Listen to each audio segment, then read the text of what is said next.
Кутмандуу күнүңүздөр менен. Урматтуу биздин каналдын катталуучулары, урматтуу чарбакерлер. Бүгүн 23 октябрь 2024 жыл. Бүгүн коробуздагы ошол Арашан пародасындагы кой тууралуу тасма тартып баштадык. Бул койду эки эркек козусу менен сатып алдык.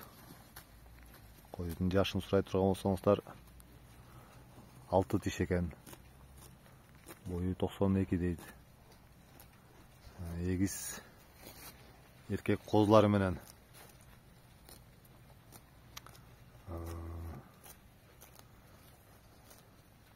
Коробузга келди. Бурдагыдай жылкар жок. Жылкар сатылып кеткен.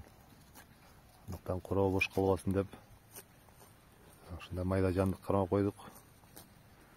Ушундай Арашан кой баккандар болсо кеп кеңеш, ой пикирлериңиздерди айтыңыздар.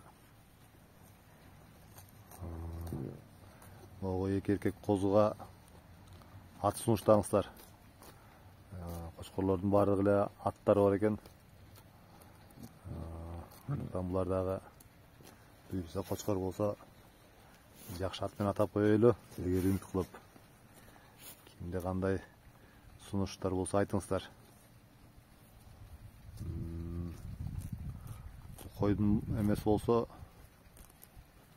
ата теги бар экен мында. Ата жагынан дейт 80дей ушундай деген кочкор болгон экен. Барбы жокпу билбейм.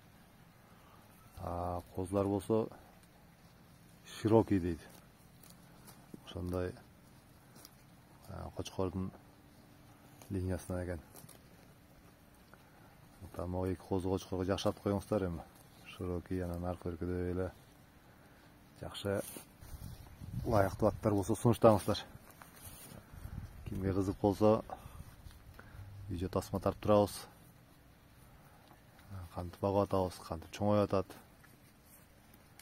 Койдун жеген ичкени жакшы экен. Бир маал могу көк шиберге алып чыгып от косуп коюп атабыз.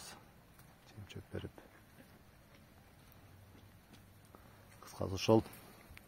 Кайрадан эфир аркылуу жолукканча сак саламатта болуңуздар.